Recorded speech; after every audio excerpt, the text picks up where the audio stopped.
The first 30 seconds after you turn that key or press that button do more damage to a Hyundai engine than the next 30,000 miles combined. And almost nobody treats those 30 seconds like they matter at all. Here's something so many people don't know. Not every engine in Hyundai's lineup breaks the same way either. This means a habit that barely bothers a naturally aspirated four-cylinder can be the exact thing that ends a turbocharged GDI engine's life 100,000 miles early. And most owners have no idea which category their own engine actually falls into. Some of what's coming costs you nothing but patience.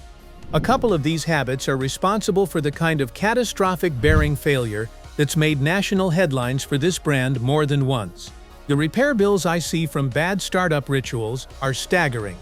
$400 to $800 for a cooked starter, $1,200 to $2,500 for turbocharger replacement, and over $6,000 for bottom-end engine failure caused by oil starvation at the most critical moment. That's a lot to pay for not having enough information. So, let me change that. Here are 8 startup habits that will send your Hyundai, whatever model you own, to an early grave.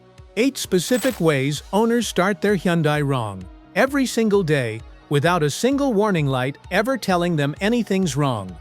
I'm naming the exact engines most vulnerable to each one, because generic advice gets you generic protection, and your engine deserves better than a guess. Let's get into it. Mistake no one. Revving the engine before oil has actually reached the turbo. This is the single most damaging habit on this entire list. And yet, guess what? It's also the most common. The instant you start a cold engine, oil hasn't yet circulated up to the turbocharger's high-speed bearings, which can spin well over 100,000 revolutions per minute under load. Revving hard in that window forces those bearings to spin dry or nearly dry, creating friction and wear that happens in seconds but accumulates permanently over the life of the engine. I always do well to tell my customers just how destructive this is. This one is specifically and severely a turbocharged engine problem, which puts the Gamma 2 1.6-liter TGDI found in the Veloster Turbo, Elantra GT, and Kona, along with the two 5T SmartStream in the newer Tucson, Santa Fe, and Sonata N line, directly in the crosshairs. Naturally aspirated engines, like the base new 2.0 or the Lambda 2 V6 in the Palisade, don't have a turbo bearing to starve. So this specific mistake matters far less on those. So, it goes without saying that if you drive a turbocharged Hyundai, wait a genuine 30 to 60 seconds after startup before you touch the throttle with any real intention, and keep RPMs modest for the first few minutes of driving.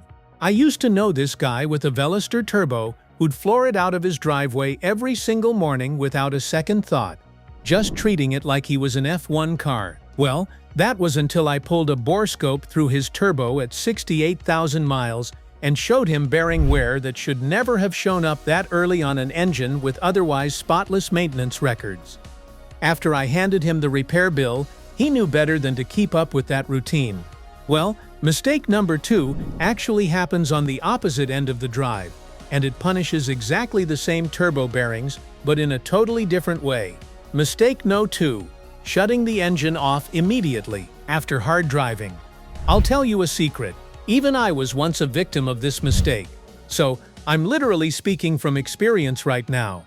You pull into your driveway after a spirited highway run or a long stretch of stop-and-go traffic in summer heat, and you shut the engine off the second you're parked. Yeah, it sounds normal. Sorry to break it to you, but it's not. On a turbocharged engine, that turbine housing is still extremely hot, and oil is still sitting inside the turbo's bearing passages. Cutting the engine off traps that heat with no oil circulation to carry it away, and the oil sitting in that hot housing can literally cook, forming carbon deposits called coking that clog the tiny oil passages, feeding the bearings over time. Again, this, just like the last one, is a turbo-specific concern, hitting the same Gamma 2 1.6T and 2.5T SmartStream engines from the previous mistake, along with the 2.0T in the Elantra N and Santa Fe. To avoid that coking, I recommend a simple 30-second idle before shutting off after hard driving. This lets residual oil flow, cool that housing down gradually instead of baking it.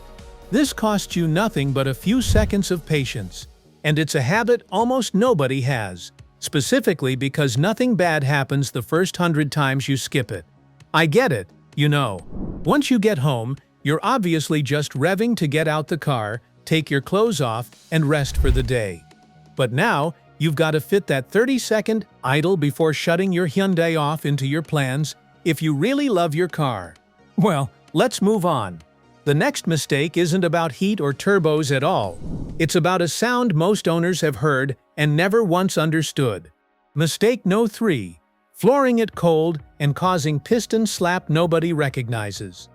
When your engine is cold, the metal components inside it, pistons, cylinder walls, are physically smaller than they are at operating temperature because metal contracts in the cold and expands as it heats.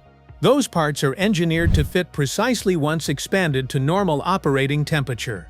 Revving hard before that expansion happens forces contracted pistons to rock and slap against cylinder walls with more clearance than the design intends, sometimes producing an actual audible rattle called piston slap that a startling number of owners hear regularly and simply assume is just how their car sounds.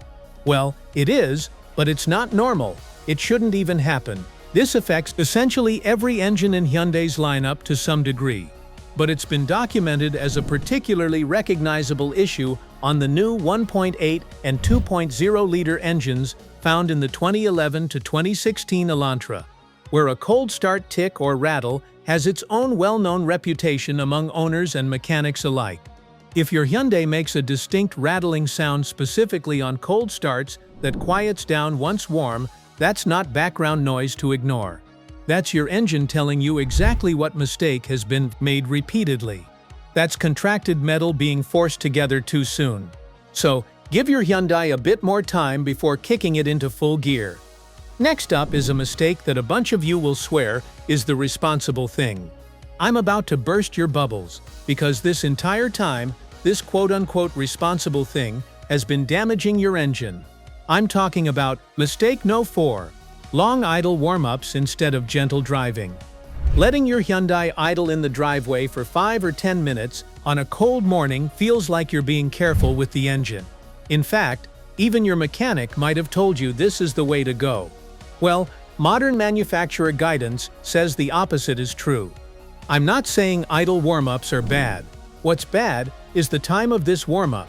Current recommendations across the industry suggest a maximum of about 30 seconds of idle time even on genuinely cold mornings, because modern fuel injection, synthetic oil, and tight manufacturing tolerances have eliminated the need for the extended warm-ups older carbureted engines genuinely required decades ago.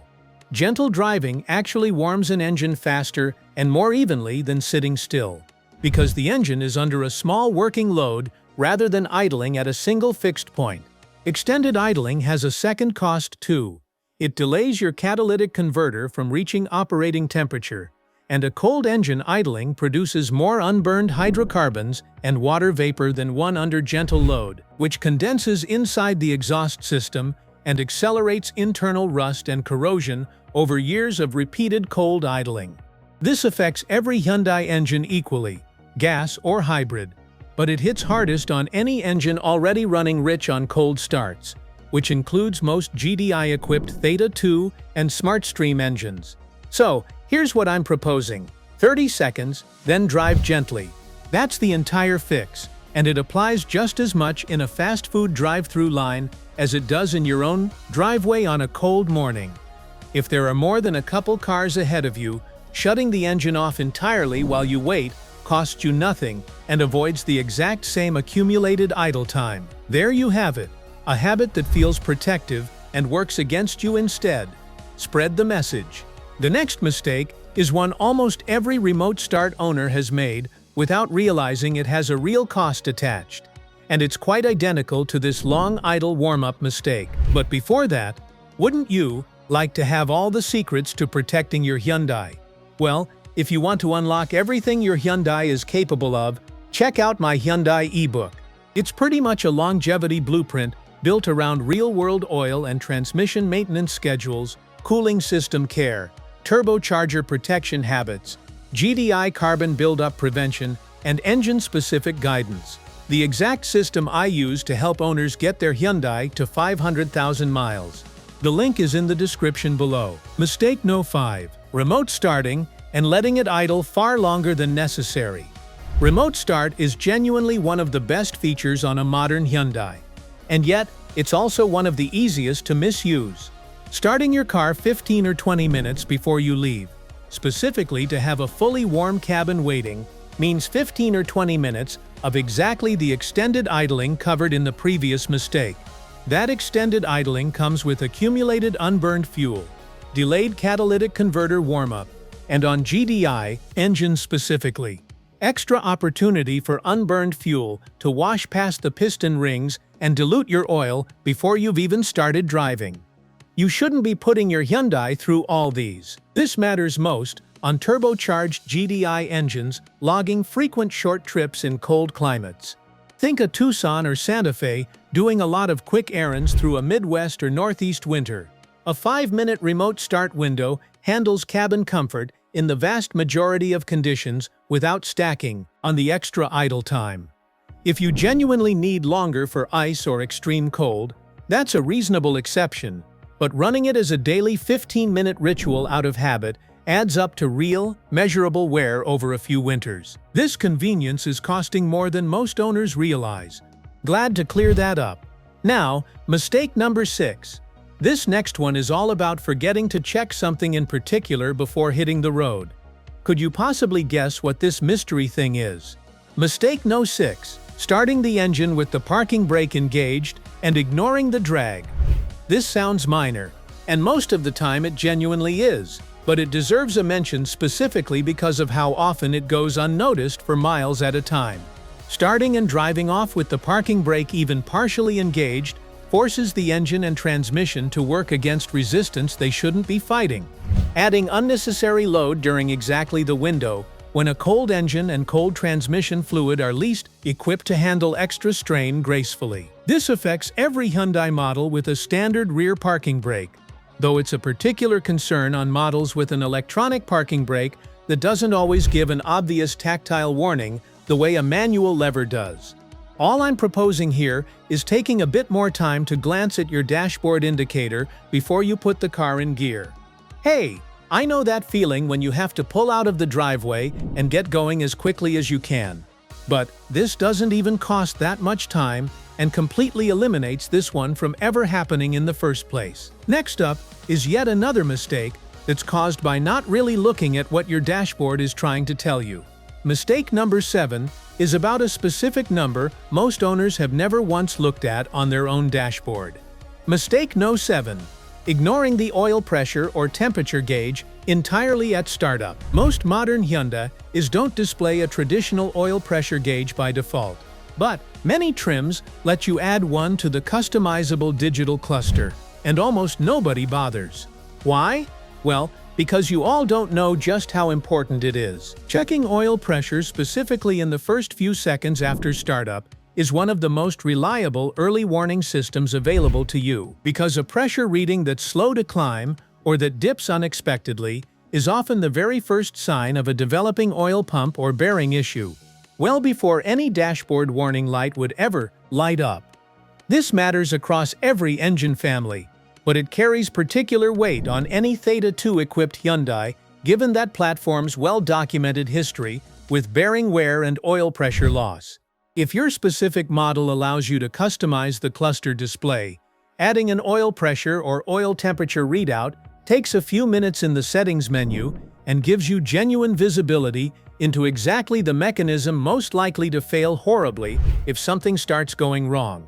Even without a custom gauge, simply pausing for 2 or 3 seconds after startup before backing out of the driveway and listening for anything that sounds different from yesterday costs nothing and catches more developing problems than most owners realize.